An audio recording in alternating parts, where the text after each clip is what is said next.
recognize that it comes from our inner commitment and our inner practice.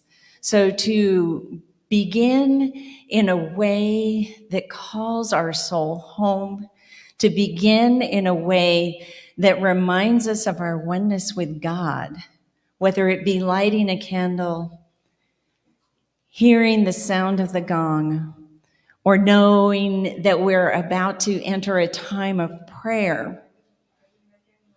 Unity of Mesa and unity as a worldwide movement has an affirmation, a statement of being, and it is this: there is only one presence and one power active in the universe and in my life.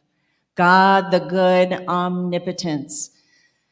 There is only one presence and one power active in the universe and in my life. Let's take that thought, that idea, that spiritual truth into our minds and heart in a time of prayer.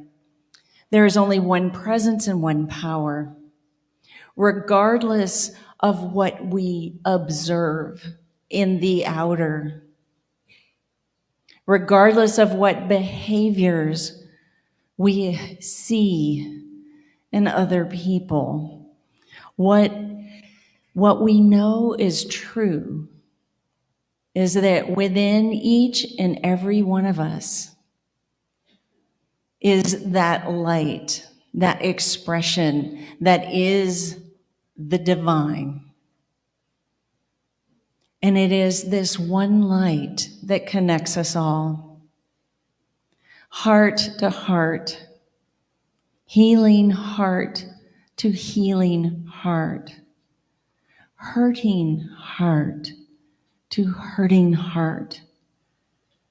We all come home to God. So it is, and so we let it be. Amen.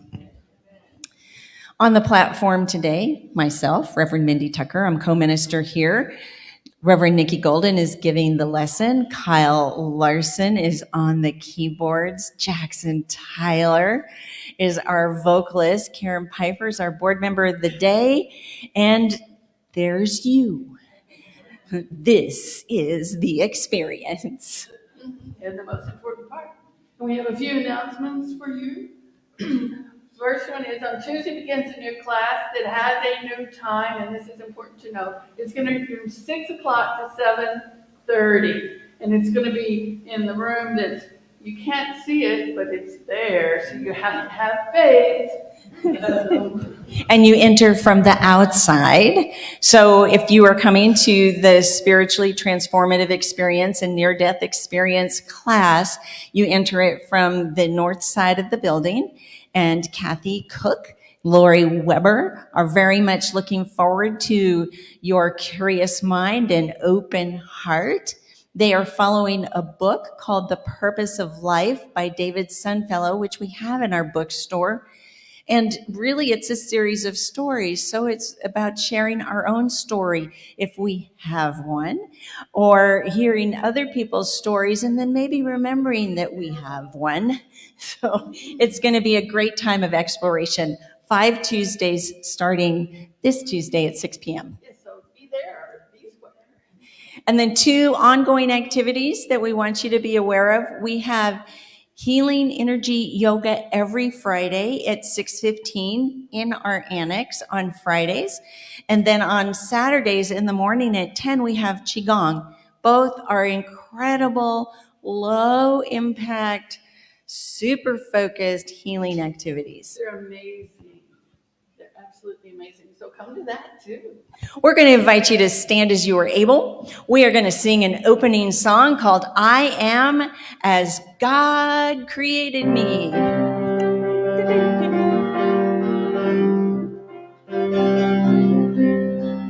I am as God created me in the light and the love and the glory. I am as God created me in the light and the love and the glory. In the light and the love and the glory. In the light and the love and the glory. In the light and the love and the glory. I am In the light and the love and the glory, in the light and the love and the glory, in the light and the love and the glory, I am as God created me, in the light and the love and the glory. I am as God created me, in the light and the love and the glory. In the light and the love and the glory, in the light and the love and the glory, in the light and the love and the glory, I am. In the light and the love and the glory, in the light and the love and the glory, in the light and the love and the glory, I am. I am as God created me, in the light and the love and the glory. I am as God created me, in the light and the love and the glory. In the light and the love and the glory, in the light and love and the glory, in the light and the love and the glory, I am. In the light and the love and the glory, in the light and the love and the glory, in the light and the love and the glory, I am. I am as God created me, in the light and the love and the glory. I am as God created me, in the light and the love and the glory. Thank you so much. You may be seated unless your birthday is in May. And if your birthday is in May, I invite you to stay standing or return to standing. It's your birthday, Haven? No, you're kidding me. Okay, so we've got a few birthdays in May. We're going to sing y'all happy birthday. Dun, dun, dun, dun, dun, dun, dun. Isn't that nice? Happy birthday to you. There's no one like you, uniquely created. I love knowing you. I bless you with life and abundance galore.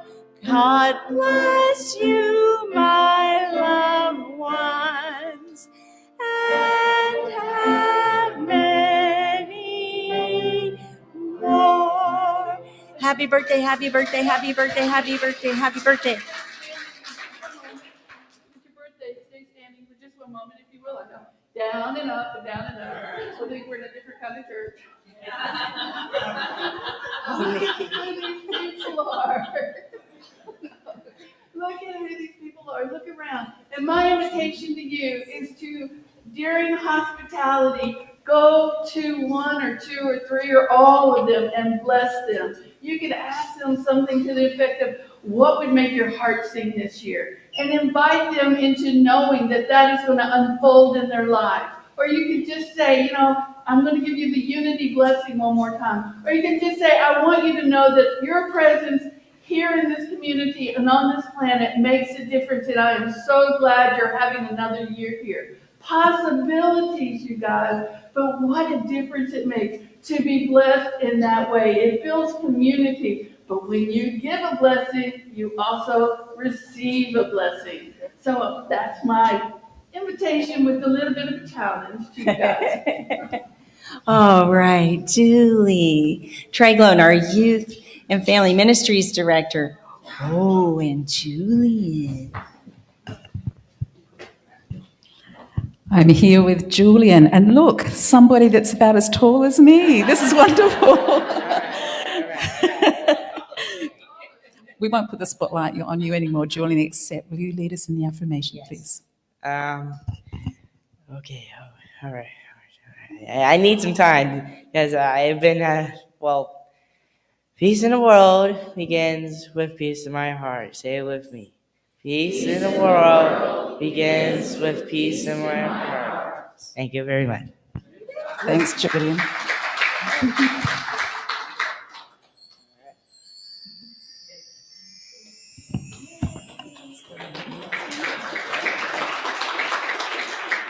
All right, thanks, Julian. Let's bless our children before they exit for their special time.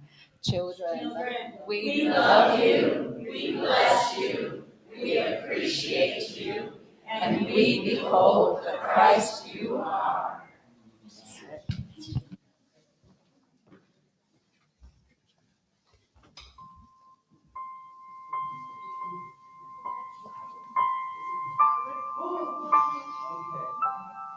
I find within my deepest thought, which plummets to within, moments of suspension in being without end.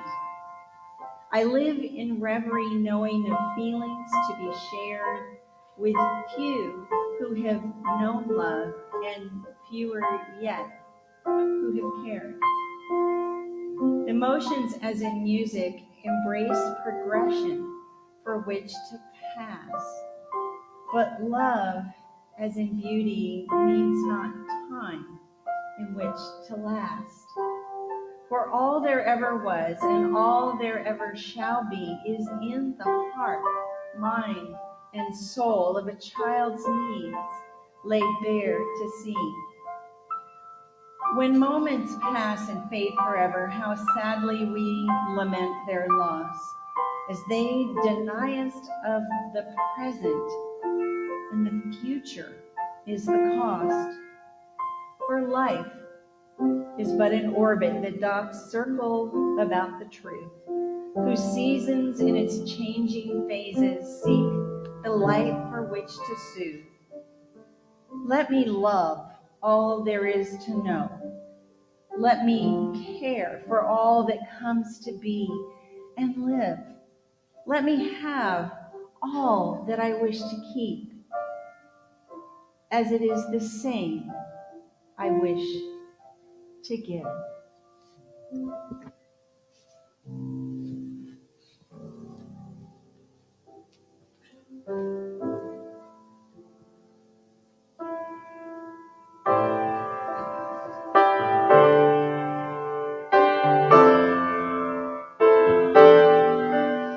When I'm furthest from myself, far away, living through the dark, I feel invaded by the dark. Trying to recognize myself when I feel I've been replaced. When I'm furthest from myself, feeling closer to the stars, I feel invaded by the dark. Trying to recognize myself when I feel I've been replaced. Oh, I can feel a kick down in my soul. Oh, that's pulling me back to earth to let me know. Oh, I am not a slave, can't be contained. So pick me from the dark and pull me from the grave. 'Cause I still feel alive. When it's hopeless, I start to notice. Oh, I still feel alive. Falling forward, back in orbit, yeah.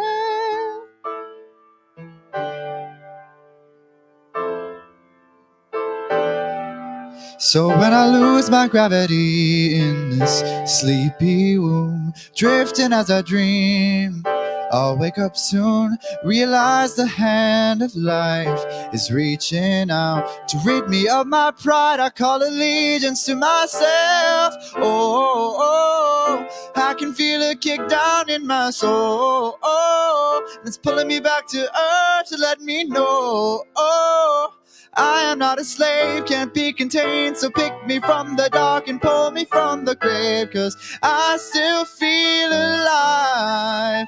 When it's hopeless, I start to notice. Oh, I still feel alive. Falling forward, back into orbit. Yeah, I still feel alive. Falling forward, I start to notice. Oh, I still feel alive. Falling forward, back into orbit, yeah.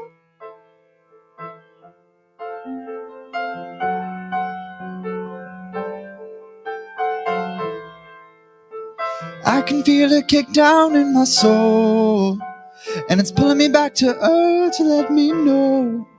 And as all the beats inside of me will show, it will show. Floating through outer space, have I misplaced a part of my soul? Lost in the in-between, or so it seems. I'm out of control. Floating in outer space, have I misplaced a part of my soul? Lost in the in-between, but it can't keep me asleep for long, 'cause I still feel alive. When it's hopeless, I start to notice I still feel alive. Falling forward, back into orbit. Oh, I still feel alive. Falling forward, I start to notice. Oh, I still feel alive. Falling forward, back into orbit. Yeah. Oh.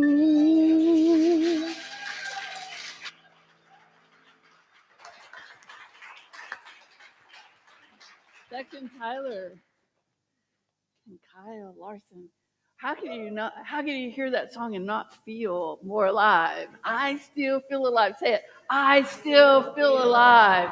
Coming out of the darkness, I still feel alive. How about you? Have you been in the darkness in your life? Yeah, we're all coming out of that darkness if we choose, and then if you choose to stay in it, no problem. You get to. That's the cool thing about life. You can't do it wrong. You really cannot do it wrong. We think we can. We act like we can. We act like we do, but we cannot. So we're kicking off the class. This is something Reverend Mindy and I like to do. Lori Weber, who I see her in the back, she's in yellow and she's waving if you want to look. And if you're online, sorry you can't see her, but she looks really great in her yellow. The class is following a book called The Purpose of Life by David Sunflower.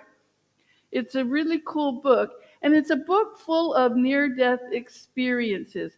And this is the class that's going to be taught beginning on Tuesday night. Now, the first book that made a big splash, so to speak, about near-death experiences was written in 1975 by Raymond Moody. Raymond Moody was a psychiatrist, and he interviewed 150 people who had had near-death experiences. Now, remember, in 1975, we didn't have the internet, and so this was a big deal to have a book published. It sold 13 million copies of the book, and it was one of the first of its kind. It was not the first, although there were places that will tell you it was, but it was one of the first of the kind to really start to talk about near-death experiences. And it drew a lot of criticism. It drew a lot of criticisms based on the empirical methodology, which is the nice way to say that the scientists didn't really like it. So they didn't like this. It was way too woo-woo. I mean, how do you look at something as vast as a near-death experience and be able to empiricalize it, which means we can make it happen exactly the same way over and over and over and over? Not going to happen. Just not going to happen, because as unique, individualized expressions of God, we're going to do it our way. And you guys who come here are going to know that really well, because you're doing life your way, which I think is really the best way to do life. But it began a movement, and it opened up space for more scientists to begin to look at what they consider to be a phenomenon of near-death experiences. And now there's a lot of different organizations that look at near-death experiences.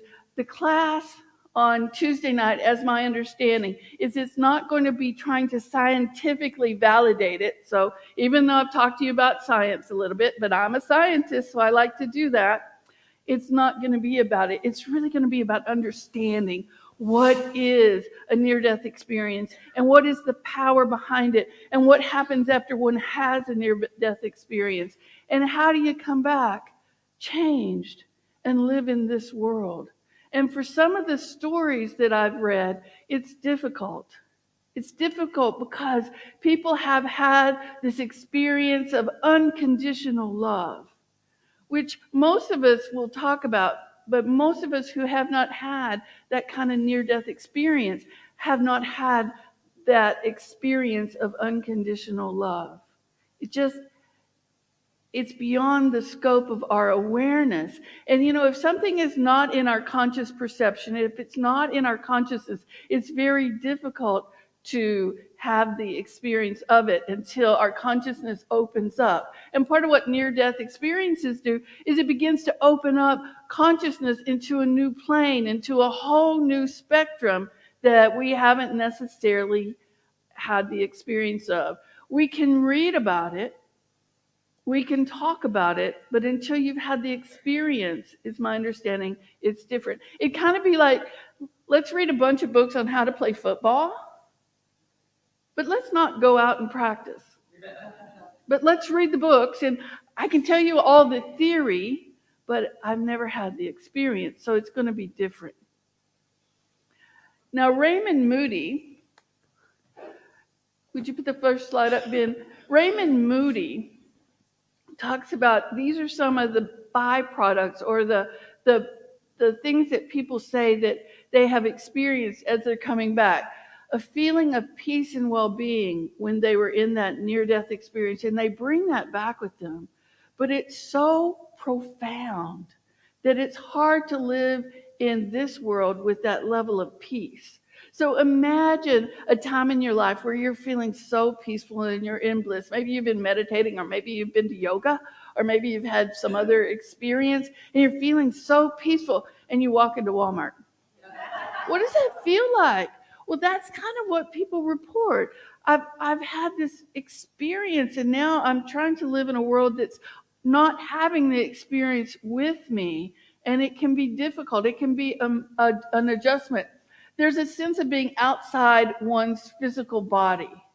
There's a floating or drifting through darkness. Some people talk about going through a tunnel, but there's this floating, drifting through darkness. And then there's the becoming aware of this golden light, a light that's warm and brighter, a light that's more, it's indescribable to people. And that's the word you can hear over and over. My experience was indescribable. A couple of other more things that Raymond Moody, and remember this is in 1975, said is that there's often a story of encountering and communicating with a being of light, having a visual life review. So lives are reviewed, boom, boom, boom, boom, boom. Sometimes memories are reviewed, and sometimes major events are reviewed. But our lives pass before us, or pass before somebody who's having the experience visually, and then experiencing another great world of beauty. And I would say that that world of beauty is here around us. In Unity, we call it substance. It's always around us. The question is whether or not our consciousness is able to open to that, to the beauty, to the love, to the peace, to the harmony that is all around us. We have the capacity, but do we have the skill? There's a difference. We have the capacity to live as Raymond Moody talked about, but do we have the skill level? And are we willing, and I think this is where Unity is amazing, are we willing to engage in the process of practicing, applying spiritual tools so that we can have the experience and not necessarily have to die to do it? And about 30 years ago, a man named Michael Newton began to do something. He was a transpersonal hypnotherapist, and he began to work with people that he took back into what's called a life between lives. So he would do a regression hypnosis. Now, some of you may believe in hypnosis and some of you don't. It's okay if you do or if you don't, but this is what he did. And he spent his life work taking people through a regression, and then he would invite them into a trance into their womb, to their mother's womb, and have an experience. And then from the womb, he would ask them to go into their life, a life between other lives. And what happens in his work, he wrote a book called Journey of the Souls. He's actually written quite a few books. What happens is that when people move into that state, their lives are transformed. And they talk about the same kinds of experiences that Raymond Moody talked about in a near-death experience, of seeing the lights, of being in this profound, indescribable love, about just seeing people who they had known in another life, or seeing family members that they had only heard of because the family member had passed, but there's that family member there to greet them. So there's some similarities in that. And so we don't have to actually die to have that kind of profound experience. But we can have that same kind of profound experience in meditation. Frank Giudice, who is a Unity minister from way back, says that when we spend time every day in prayer and meditation, that what will happen is we're sitting in the divine energy that's all around us, and it's transforming our consciousness so that we can receive that divine energy, so that we can actually be open to and receive the love that's available to us. So the researchers, Kenneth Ring is one of them, says the true promise of a near-death experience is not so much that it suggests what it suggests about an afterlife. It's fascinating, you guys. There are many, many books. Anita Moorjani is one of the most popular books. Eben Alexander is another popular book. Both have had near-death experiences. Both people have had their lives dramatically changed. Eben Alexander was a physician, and his whole way of doing medicine changed. Anita Moorjani had cancer. She had had cancer for 4 years, and she went into a coma, and she's very descriptive about her near-death experience, about what was happening and her coming back. And within a few weeks of her coming back into this lifetime, her cancer disappeared and all the tumors disappeared. So there was this ability to engage in the healing that we talk about in Unity. She did it her way. We can do it a different way. But what Kenneth Ring says is that the true promise of the near-death experience is not so much what it suggests about an afterlife, although if you're like me and you're curious, you want to know, and I am curious, but what it says about how to live right now, how to live better with greater self-awareness, self-compassion, and concern for others. Greater self-awareness, greater self-compassion, and a concern for others. Frank Giudice also says that the biggest problem that anybody has in life is that we do not love ourselves fully. We do not love ourselves fully. I really want you to hear that. The biggest difficulty in our lives is that we do not love ourselves fully. And what I hear and have read over and over and over from people who have a near-death experience have that experience of being fully loved, and thus it changes the way they love themselves. They come back to that love that we talk about, that we are divine and we are human, and we're fully divine and we're fully human. And most of us are really skilled at living our full humanness, and there's nothing wrong with that. We want to do that. What we want to also become is equally skilled in living on our full divinity. And when we're living in our full divinity, there is no way that we could ever not love ourselves. Take that in a moment. When we're living in our full divinity, we are going to love ourselves fully, because that's what our divinity is. It's simply love. Take a breath into that. And think about someone you love beyond a shadow of a doubt in your life. And in this moment, love yourself that much.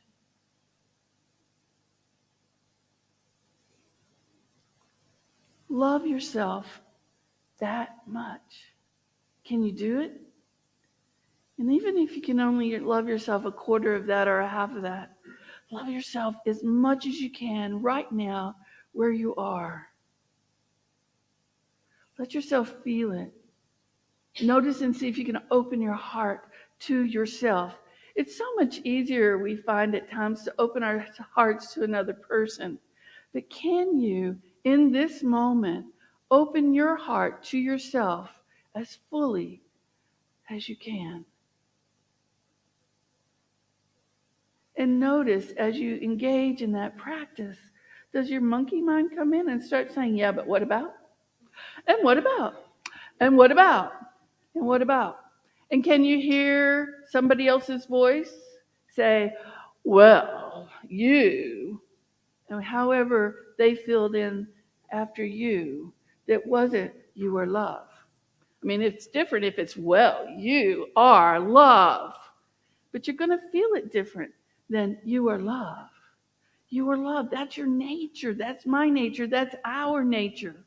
And as we come together in that nature, as we move forth from this place and we are living in that nature, we are going to have an impact on every single person that we meet, whether they know it or not. Every person who honks at you on the freeway because you're not going fast enough for them, when we are in that space of love, we are making a difference in their lives. Because love changes things. Love is that energy that emanates from the heart and wants the best for something. Also, I want to show you the difference between divine love and human love is that divine love is broad and unlimited, a universal and harmonizing power. Most of us can't even imagine this level of love because we anthropomorphize God. We say, oh, well, God is this or God is that, or God caused me to do this, or why did God make that happen, or why is God doing that to me? Have any of you guys ever said that? I have, and I hear it sometimes when people talk to me. God's not doing anything to us. God is love, so God is love, and we open up to that love or we don't. It's really about us. But what I think is so beautiful is that love, the frequency of love, not the emotion of love, but the frequency of love invites us into opening as broadly as divine love is, because that's who we are. That's how we were created. And that's who we are. And it's a practice, and it is not an easy practice. That's why I often say unity is not for sissies, because it's not an easy practice. When somebody honks at you on the freeway, my first response is not necessarily, I love you. And the longer I've been into unity, it's getting closer. I am not there, you guys, and it's getting closer. And I can actually think, oh, I wonder. So I bring looking for the good into it. I wonder what's going on in their lives, that they are so impatient, because if I'm on the freeway, I'm going at least the speed limit and over. So they got to be going way over it to honk at me. And I know I kind of drive like a little old lady, but I'm not going 100 miles an hour. But they're going way faster than me. So there's something going on in their lives. And I can open to that compassion. And I can also open to the self-awareness of, oh, I felt scared and I am safe. Oh, I felt scared. And then I can take a breath and know that in this moment I'm safe, that I am fully protected, and that I am fully divinely guided because of this love that is there. Divine love is impersonal. And that's sometimes hard to think about, particularly if you were brought up in a religion, as I was, where God was a he. And in my religion of origin, my what I now call my embedded theology, God sat on a cloud and kind of looked down and decided whether I was doing good or not good. And that's okay, because that's what I grew up in. It gave me a sense of God, but I was looking for a bigger sense of God, a greater sense of God. I couldn't imagine that was it. And so I began a search, and I read a lot of spiritual books, and one day I came to Unity, and I felt at home, because the ideology, the spiritual philosophy was more in alignment with what I believed could be. And I will spend the rest of my life learning how to be love in this world. And sometimes it is hard, and sometimes it's not. And sometimes I get in that familiar groove, and the energy just comes, and it's really easy. And that's usually when I'm feeling really good about myself, and I am engaging in practices of self-love. Human love is based on personality. It's more selfish, but it's not always selfish. We've been taught at times that our love is selfish, but really there are times when we're being self-loving, we're being self-full, that other people are going to accuse us, but we don't have to accept that. We don't have to accept the accusation that we're selfish. But we can tune in and say, well, where am I in consciousness in this moment? So tune in for a moment and ask yourself that question and ask it out loud. Where am I in consciousness in this moment? And take a breath into that and let the first answer be your answer.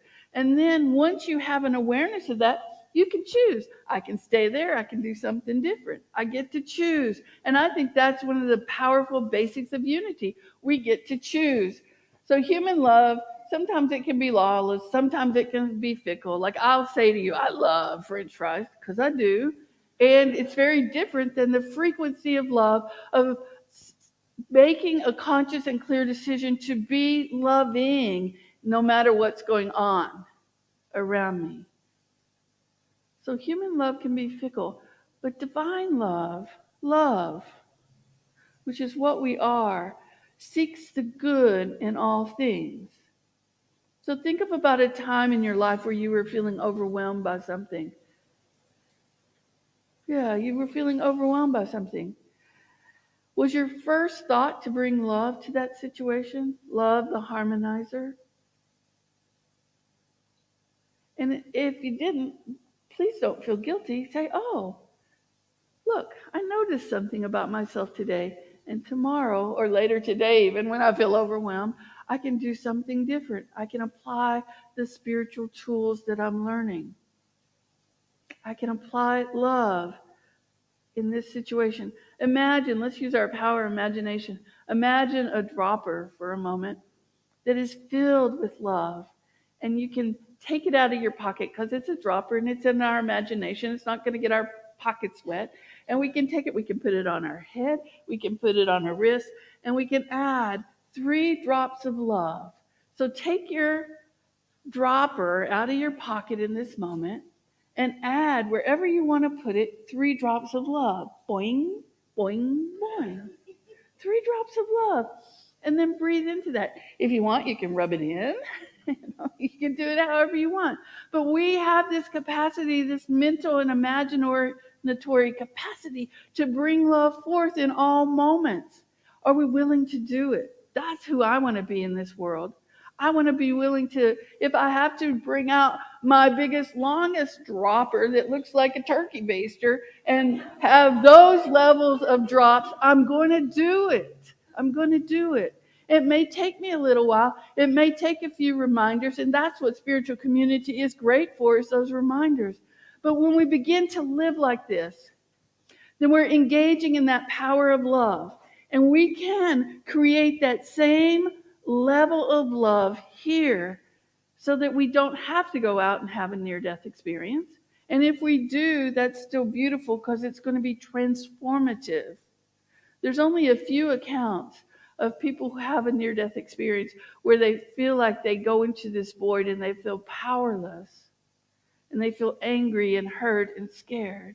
The majority of them truly are about the characteristics that Raymond Moody talked about the peace, the undescribable peace, the incredible love, the amazing sense of harmony, the experience of being able to talk to people who have passed on, who have dropped their physical bodies and had a conversation, and there's a relaxing, a knowingness that those people have an energetic signature on this planet, in this earth, in this universe still, and that they are happy.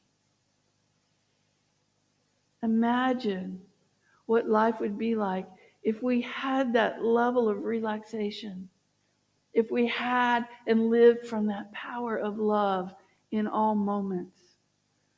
Our co-founder, Charles Fillmore, says that love is the glue that holds the universe together, and that love seeks to see only love. So when we hear about things on the news. We seek to see only the love. And that when we have trained, and it is a training process, when we have trained our minds and our hearts to see only love, then that's what must come forth. Must come forth, because that is the spiritual law. So think about something that happens on TV, or maybe you see an accident on the freeway. Maybe you hear a story about somebody who has had a difficult, traumatic thing happen to them. And our hearts, because we are compassionate, are going to open up. But when we can hold that frequency of love for ourselves and for that person, when we can hold that, knowing, and this is where faith comes in, knowing that only good and only love can happen, then we call the good forth. And we are more powerful in that way. And we are more helpful in that way than when we walk around and lament about something that happened. I really want you to hear that again. When we are able to hold that frequency of love in our hearts, when we are able to seek only the good in any circumstances, then by spiritual law, we are going to call it forth, and we are going to be more helpful, because we're calling out the wholeness of the situation. We're calling forth the holiness of the situation. We're going to be more helpful than any worry or any lament or any concern, because we're calling it into being. Love calls into being only the good. God is good. God is love. There is only love. There is only good. It's us who sees it as other than good, because, and usually it's because we simply don't have the bigger picture. If we had the bigger picture, we would see it differently. Are you willing to hold forth in faith the bigger picture? And only you can answer that for yourself. Are you willing to hold forth in faith the bigger picture? And that doesn't mean that things aren't going to hurt. It doesn't mean we're not going to get angry. It doesn't mean we're not going to have the full human experience. John Shelby Spong, who is an Episcopal priest, says that if we don't develop our divinity as fully as we develop our humanity, we're not able to live in either fully. So we are called to this planet to be loved, to recognize the power that we do have, to stand in that power, to love generously, and to be all that we were called here to be. You're here, right now, in these seats. You're here on this planet. You have a passion and a purpose to fulfill. If you weren't, you wouldn't be here. What is your passion and purpose? What is it that calls you forth in love to do something in your life that's already written in your heart, that calls you to be here and to do? And get busy doing it. Have fun while you're getting busy doing it, but get busy doing it so that each and every day you get up and you are ready to rock and roll in life. You are ready to live in that passion. You are ready to do that thing, whatever it is, and you get great joy from it. And the moment you've completed it, you feel more expanded and more joyful and more alive than the moment before you began it. Is that something you're interested in?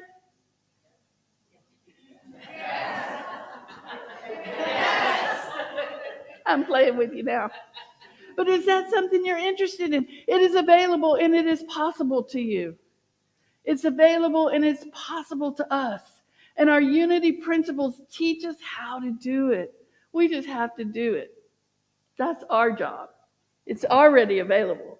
Our job is to learn how to do it. So if you're interested, I have an affirmation for you. I'm open to new experiences, to discovering love all around me. I look for love in my heart, and I share love with others. If this is of interest to you, let's say it. And I invite you to say it from your toes all the way up. Together, I am open to new experiences, to discovering love all around me. I look for love in my heart, and I share love with others. Look for love in your heart. That's where it is. That's where it lives. It's also all around us in the substance of the universe. But we'll find it first, right here. We're going to sing our way into meditation. The song is I Am That I Am.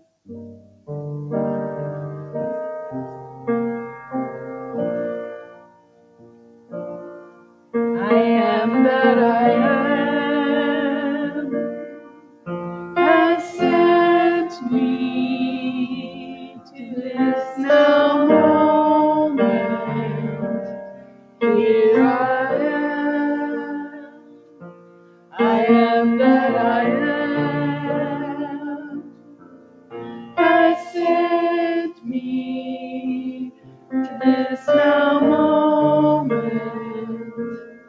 Here I am to be the voice and to be the heart through which heaven is made known on earth. To be the voice and to be the heart through which heaven is made known on earth. I am that I am has sent me to this now moment. Here I am that I am has sent me to this now moment. Here I am to be the voice and to be the heart through which heaven is made known. To be the voice and to be the heart through which heaven is made known. Through which heaven is made known on earth. And as we move into this time of meditation, knowing that we are the voice, we are the heart through which heaven is made known on earth, we open our hearts into that magnificent, holy energy, that love that we already are, bringing our self-awareness, our self-compassion, our love for others into our conscious awareness, and calling it forth and claiming it for every moment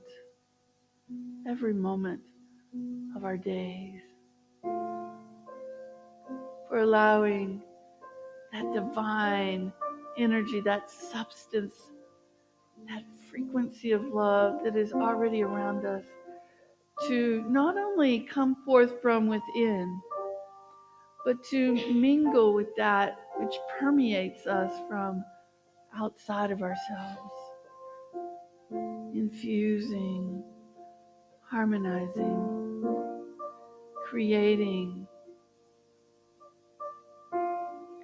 the love and the life that we want, because we are made in the image and the likeness of God. We are as God created us, and we have the capacity to experience heaven on earth. We have the capacity to move beyond what anything anyone has ever said about us. To know the capital T truth, the absolute truth of who we are, fully human and fully divine. Love in action and attitude. Let's take these thoughts into the sacred and holy silence.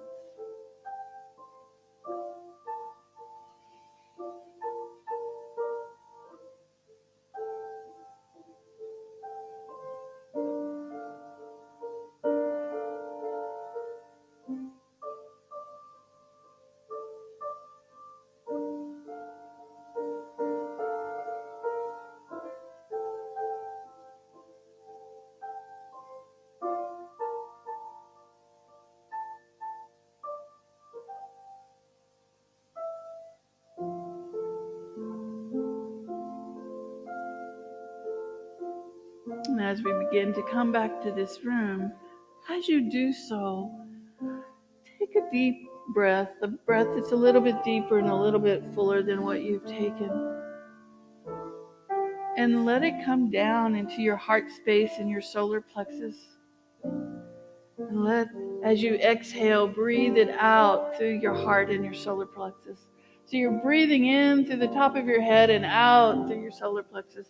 So you're breathing in universal love and you're breathing it out as you. Whatever your name is, I'm breathing it out as Nikki Love. So you can breathe it out as whoever you are, love. And breathe in and breathe out. Let's just fill this room for a moment with love. Love that has the capacity to heal anything in its awareness. Love that has the capacity to call forth the good from anything that is around us, within us, around us, with anything that's occurring in the world. Let's be that heart and that voice this week as we move forward into our weeks. And let yourself have great fun doing it.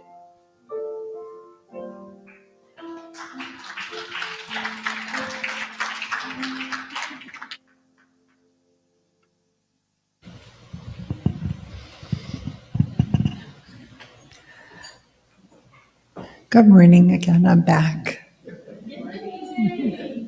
So nice to see all these lovely faces.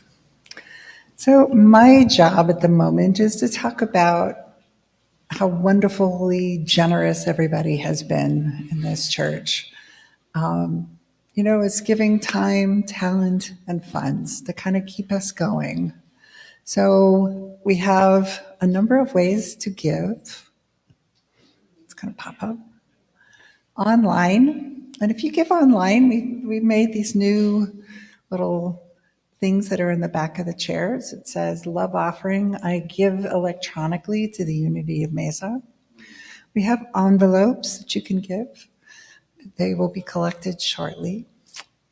Text, which I've never done.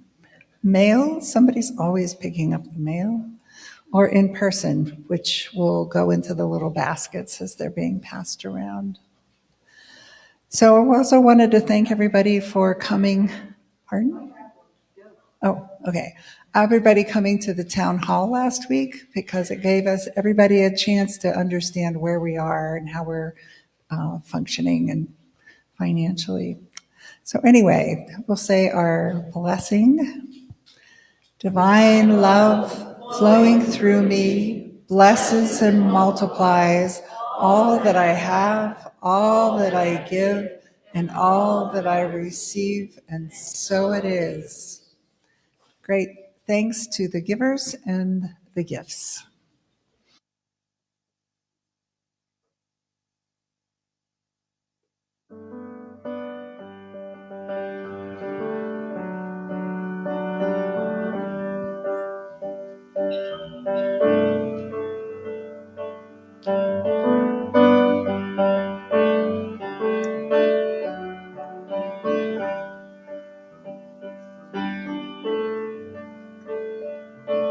Fixing up a car to driving it again, searching for the water, hoping for the rain, up and up. up and up. Down upon a canvas working for a meal. Pick your orange field, up and up. Up and up. See a pearl form a diamond in the rough. See a bird soaring high above the flood. It's in your blood. It's in your blood. Underneath the storm, an umbrella saint, sitting with the poison takes away the pain. Up and up. Up and up. Saying we're going to get it together right now. Going to get it together somehow. Gonna get it together and flower.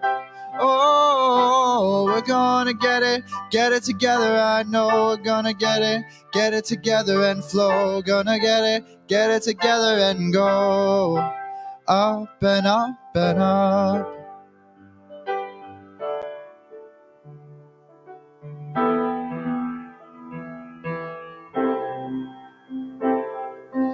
Lying in the gutter, aiming for the moon, trying to empty out the ocean with a spoon. Up and up, up and up. Oh, how can people suffer? How can people part? How can people struggle? How can people break your heart? Break your heart. Yes, I wanna grow. Yes, I wanna feel. Yes, I wanna know. Show me how to heal it up. Heal it up. See the forest there in every seed. Angels in the marble waiting to be free. Just need love. Just need love. When the going is rough, say we're gonna get it together right now. We're gonna get it together somehow. We're gonna get it together and flower. Oh, we're gonna get it together. I know we're gonna get it together and flow. Gonna get it together and go. You can say what is a fight for it, or close your mind and take a risk. You can say it's mine and take a fist, or see the sunrise as a gift.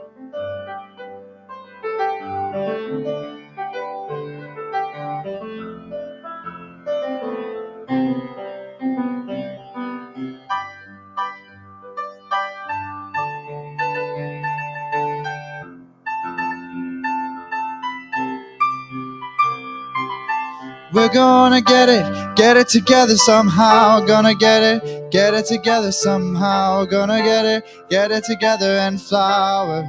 Oh, we're gonna get it together. I know we're gonna get it together and flow. Gonna get it together and go up and we're gonna get it together and fly. We're gonna get it together somehow. We're gonna get it together and flower. Oh, we're gonna get it together. I know we're gonna get it together and flow. We're gonna get it together and go up and up and up.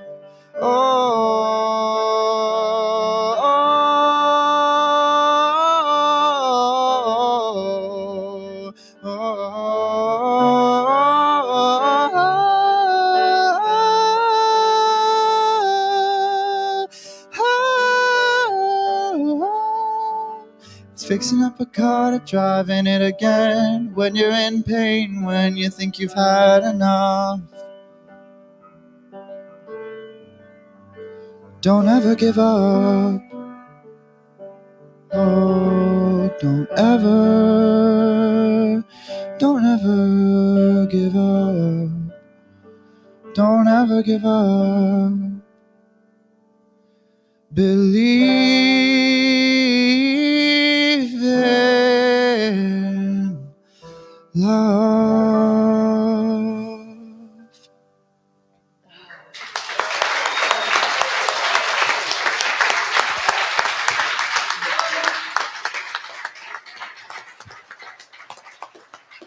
Our ushers are coming forward and they're going to turn around and we're going to bless your amazing gifts and offerings. We're going to do it with this affirmation.